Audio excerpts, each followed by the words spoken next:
It is a pleasure to welcome Counsel General of Brazil, Eduardo Ramos. Counsel General, truly a pleasure to welcome you.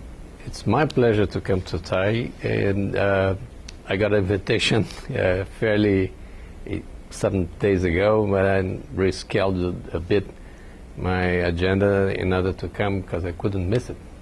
Such a big operation you have here.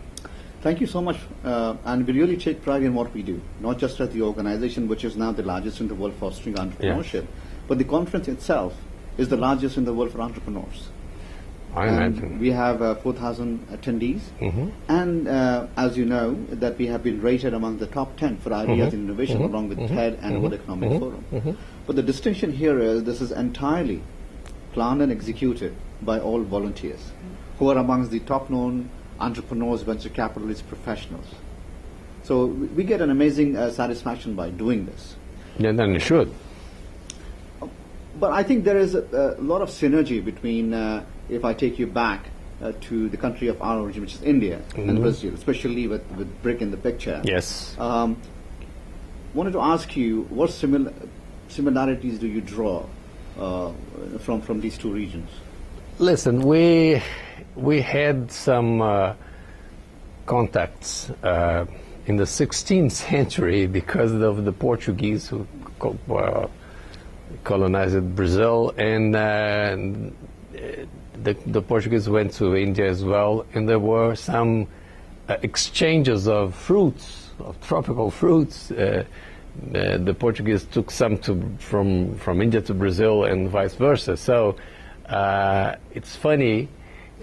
I think that you would arrive in Brazil and find mangoes all over the country, and every Brazilian would think that mangoes are from Brazil and not from India.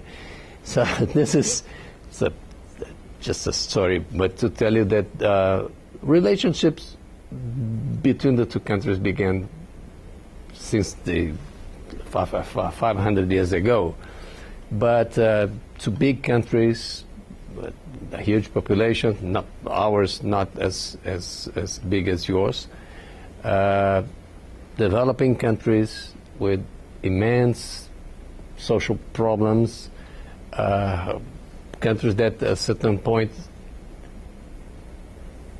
solved some problems, put the economies in some place, in some shape that started growing, and a lot of common interests appeared on the international level. Especially in today's 21st century environment, these are very powerful, enormously successful regions, which is going to have an impact in the coming decades. Yes.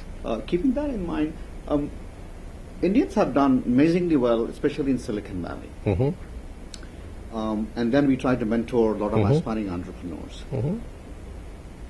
What can we learn from Silicon Valley's culture that you think and take it to the emerging entrepreneurs and aspiring entrepreneurs of Brazil? Well, listen, I came to San Francisco 1 year ago. Silicon Valley was something that I have heard of, but when I came here and I really got contact with Silicon Valley, it really struck me as something very unique in a sense. The whole idea of the innovation, venture capitalists, this, let's say, young generation putting forward some new ideas, bright new ideas.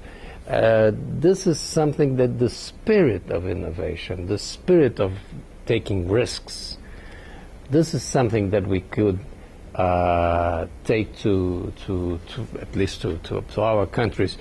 You in India, for instance, I think I could say that you are much more advanced in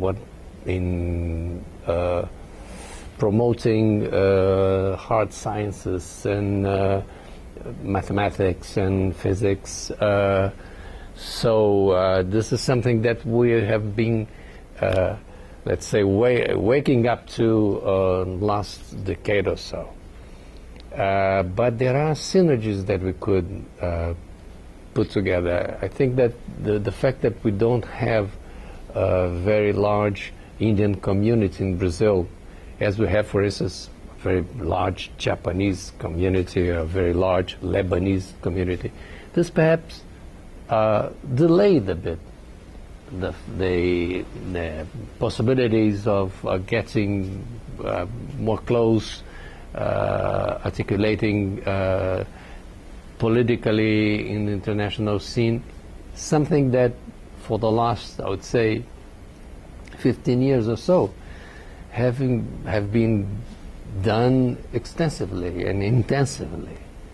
I know that our two foreign ministers dialogue almost every day in so many issues, and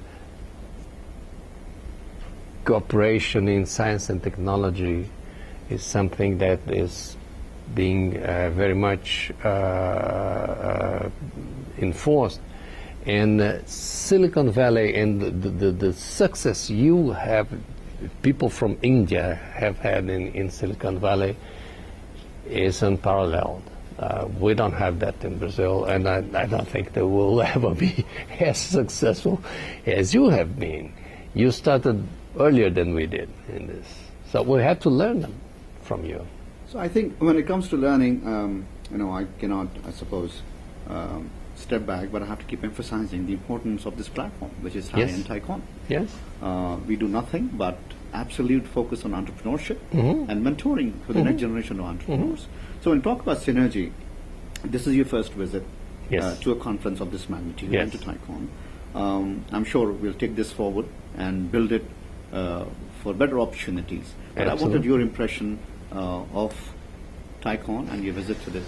Listen, the impression is very, very big. I was struck just looking at the website and looking the quality of the participants, the quality of the speakers, and all the panels that you have. I think you should open some kind of branch in Brazil and have some networking going there and try to establish institutional contacts with Brazil, because this is, we cannot miss that. Thank you. I take it as a compliment. I think that should be the next step, and that is going to be the next step, hopefully, for us and for Brazil. Oh, I think that would be very good for us. If you could try to articulate something and have a, what do you call it? It's a chapter. Yes, a chapter in Brazil, and increase relationships in this field. I think. Absolutely. Thank you, and we take this as an opportunity. Absolutely, I'm thrilled with your invitation to come here, and I'll try to pass the word back in my country. Counsel General, again, thank you so much for the opportunity. Thank you very much for your invitation.